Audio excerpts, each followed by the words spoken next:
மதுரையில் நடப்பது சங்கிகள் மாநாடு அப்படின்லாம் அவர் சொல்றாரு. இப்ப அது ஆமா. நயினா நாகேந்திரன் சொல்லும் பொழுது அவரு சபரிமலைக்கு விரும்பி செல்லக்கூடியவர் அமைச்சர் சேகர் பாபு.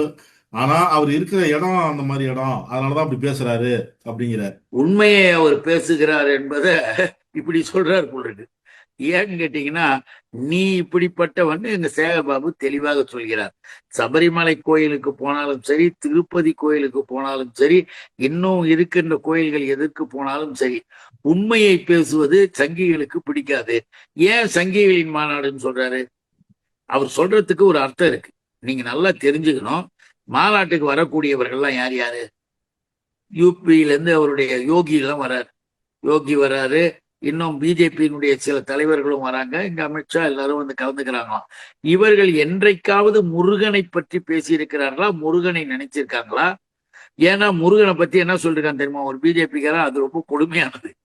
முருகனுடைய செகண்ட் ஒய்ஃபு எஸ்டியாம், மலைவாழ் மக்களாம் அவங்க, வள்ளி. அதனால முருகனையா அவங்க வந்து தொடக்கூடாதான். முருகனை வந்து இவங்க விலக்கி வச்சுட்டாங்க. அதான் பிஜேபி. அதனால்தான் அவர் அழகா சங்கின்னாரு. அவர் சொன்னதுல இருக்கிற அர்த்தம் புரியுதா உங்களுக்கு?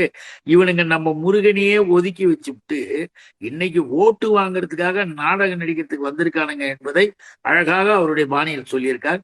வேற ஒண்ணும் இல்லை.